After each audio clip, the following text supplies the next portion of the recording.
Welcome to the movie world. ये कहानी है कुछ मॉन्स्टर और ह्यूमन के बीच में, जो आने वाले टाइम में इंसान की आबादी के लिए बहुत बड़ा खतरा बन सकता है। और इसीलिए इंसान कैसे टाइम मशीन की हेल्प से अभी से बहुत सारे मॉन्स्टर को मार सके, ताकि आने वाले फ्यूचर में इंसान को कोई प्रॉब्लम फेस ना करना पड़े। तो मूवी की स्टार्टिंग में हमें डीन को दिखाया जाता है, जो अपनी बेटी के बर्थडे गिफ्ट शॉपिंग करके घर जाता है। तभी उसकी वाइफ उसे एक लेटर देती है, जो डीन के फादर की थी, जो उसके बेटी के बर्थडे में उसने विश किया था। और डीन कहता है हमें उसकी कोई ज़रूरत नहीं है, क्योंकि इस दुनिया में उनकी कोई बेटा की कोई ग्रैंड डॉटर नहीं है। हम सब उनको भूल चुके हैं, और अच्छा होगा वो भी हमें भूल जाए।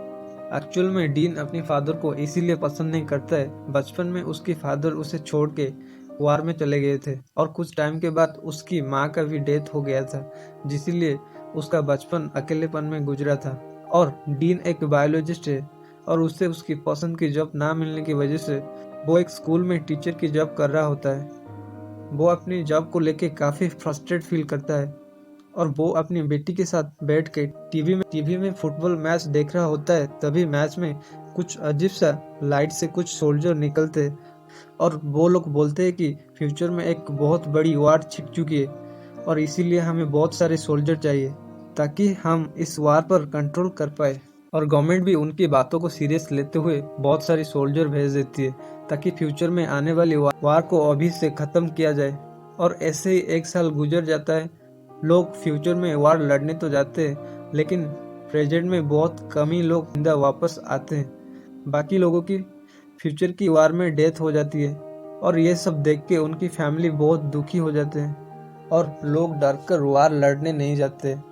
और हमें डीन को दिखाया जाता है, जो स्कूल में बच्चों को पढ़ा रहा होता है। तभी उसकी मोबाइल को एक मैसेज आता है, और उसे रिसर्च सेंटर बुलाया जाता है। जब वो जाता है, उसके साथ बहुत सारे एक्सपेरिमेंट किया जाता है, और उसकी हाथ में एक डिवाइस लगा दी जाती है, जिसे उसकी लोकेशन ट्रैक किया जा सकता है। और उसे बोलते वो लोग उसे वार में भेजने वाले। और डीन अपनी वाइफ के पास जाता है, और उसे सारी बात बोलता है कि उसे भी वार में जाने के लिए सिलेक्ट किया गया है। और उसकी वाइफ को भी पता होता है वार में लोगों के साथ क्या होता है, और वो उसे वार में जाने के लिए नहीं देती है, और उससे कहता है कि हम कहीं दूर चले जाएंगे। और डीन कहता है कि नहीं, वो लोग मेरे हाथ में एक ट्रैकिंग डिवाइस लगा दी है, हम जहाँ भी जाएंगे वो लोग हमें ट्रैक कर पाएंगे। और उसकी वाइफ उसे एक सल्यूशन देती है कि ये डिवाइस तुम्हारी फादर निकाल सकते हैं।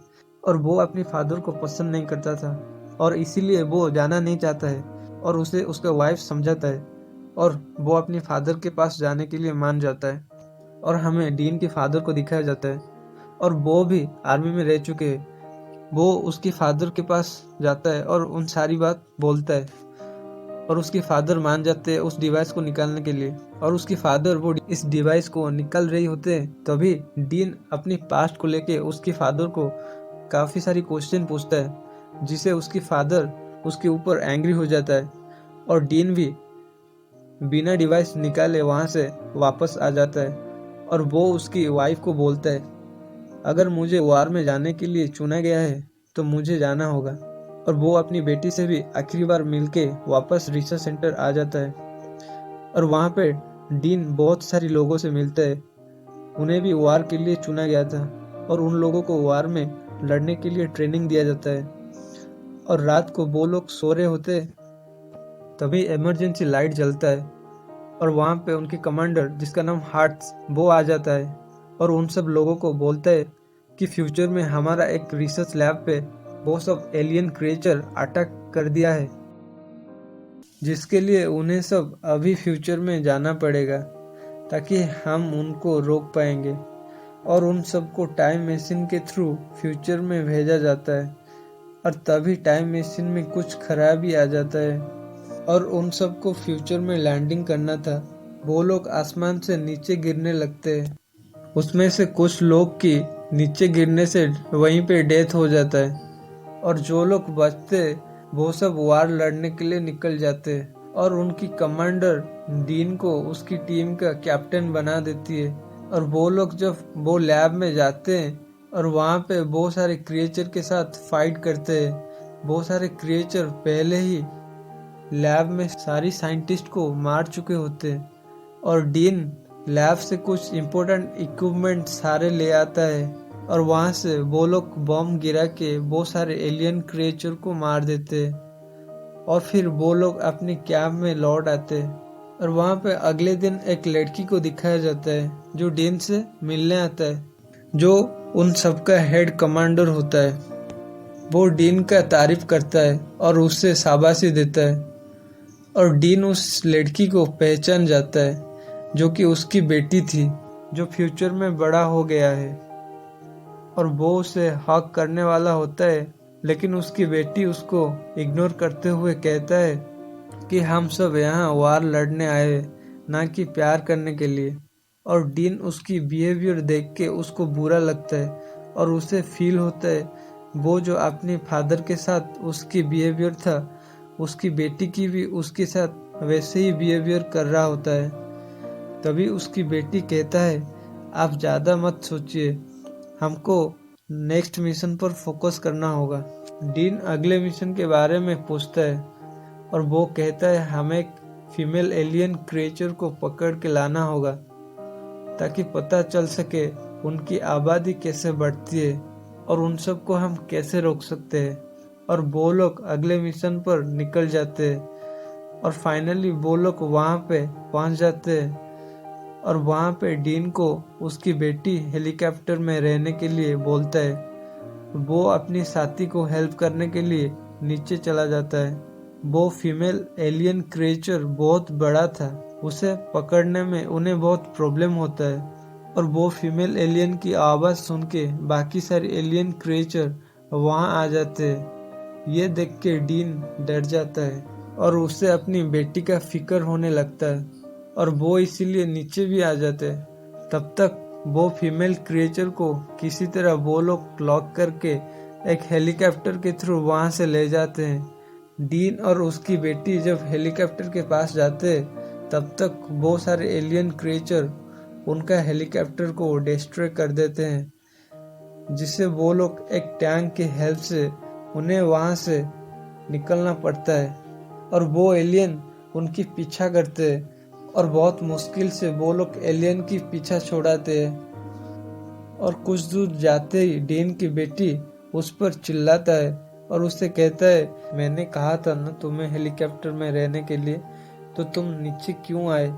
वो कहता है वहाँ से बहुत सारे क्रिएचर तुम्हारी तरफ जा रहे थे, मुझे तुम्हारी फिक्र होने लगी इसीलिए मैं नीचे चला आया।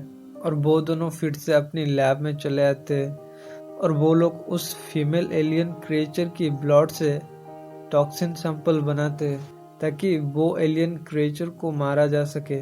और फिर डीन की बेटी डीन के पास जाता है और उससे कहता है कि हमारे पास इतनी टॉक्सिन अवेलेबल नहीं है जिसे हम इस सारे क्रिएचर को मार सके, इसीलिए आपको फिर से प्रेजेंट में जाके इस टॉक्सिन का कॉपी बनाना होगा ताकि हम देखते हैं डीन टाइम मशीन की हेल्प से वापस आ रहा होता है।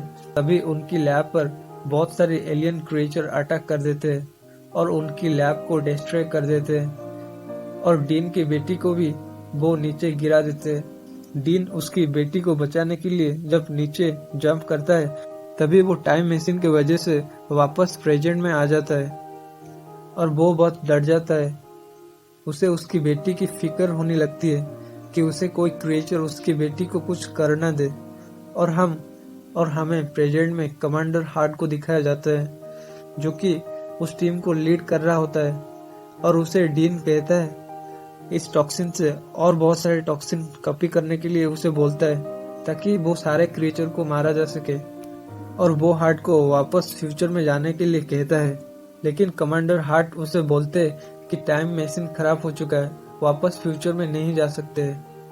और डीन ये बात सुनकर बेटी की बात सोचकर बहुत दुखी हो जाता है और फिर वो अपने घर चला आता है क्योंकि वो प्रेजेंट में वापस आ चुका होता है। और फिर अपनी वाइफ से और फिर हमें उसकी वाइफ को दिखाया जाता है और वो अपने घर जाके अपनी वाइफ से मिलता है और उसको सारी बात बताता है कि उसकी बेटी बड़े होके फ्यूचर में कितना बड़ा काम करेगा, वो इस दुनिया को एलियन क्रिएचर से सेव करेगा। और फिर डीन अपने दोस्त के पास जाता है जो वो भी उसकी टीम का मेंबर था। वो फ्यूचर से आते वक्त वो एक क्रिएचर की नाखून ले आया था और उससे वो लोग लैब में टेस्ट करते हैं और उसके ओरिजिन के बारे में पता करते हैं। और उसकी दोस्त बताता है ये सारे क्रिएचर कहीं लाभा से उनकी ओरिजिन हुआ है, उससे ज्यादा इन्फॉर्मेशन मैं नहीं दे सकती।